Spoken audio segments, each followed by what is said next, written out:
Now for a look at what the Target 12 investigators are working on this Wednesday. First, a federal judge has ruled a state law prohibiting the possession of a stun gun is unconstitutional. The case stems from a 2019 lawsuit where two Rhode Island residents wanted to purchase the weapon for self-defense but were denied. Target 12 investigator Tim White joining us live at 4. So this one has a few of us scratching our heads because Rhode Island was one of only a few states in the country that banned these stun guns. Yeah, Brian, it was Rhode Island and Hawaii up until there was a ban in New York that was recently shot down by a judge. Now, in his 33-page ruling, U.S. District Judge William Smith said the state of Rhode Island had the burden to prove that stun guns aren't used for lawful purposes like self-defense, and the state law was a violation of the plaintiff's Second Amendment rights.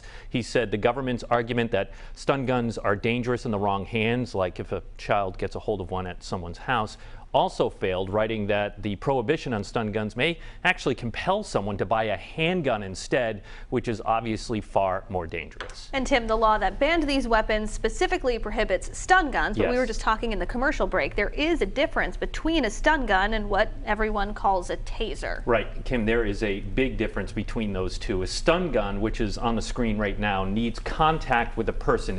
It is pressed up against the skin and the user zaps the other person with a painful shock. Now a taser, and this is the video on the right hand side, can shoot two prongs that can attach to a person, and then an electrical current travels up the wires and shocks them. It feels kind of in reverse, doesn't it? So the user can be at more of a distance with a taser. But interestingly, the judge found the law also does prohibit tasers, even though it uses the phrase stun gun, because tasers can also be used in close contact. You can press it against someone and shock them just like a stun gun.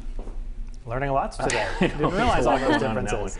Very different subject, but while we have you with us today, our colleague Ted Nesi was at the campaign announcement today for Jessica de la Cruz, a Republican candidate running now to replace Congressman Jim Langevin in the 2nd Congressional District. Right, and de la Cruz is in her 2nd term as a state senator representing North Smithfield, Burrillville, and Gloucester. She's entering a Republican primary that already has former state representative Bob Lancia and former Cranston Mayor Alan Fung said he's running but hasn't held an official kickoff. De la Cruz made her announcement this morning at a restaurant in the Knightsville section of Cranston.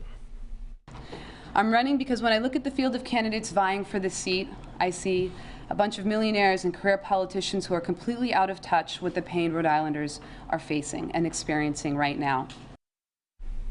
Now, Brian and Kim, whoever wins a Republican primary will obviously face off against the eventual Democratic nominee, where there are 8 people who have announced or are exploring a run. And Ted's full report on the de la Cruz announcement is available for you right now on WPRI.com. Target 12 investigator Tim White, thank you. Thank you.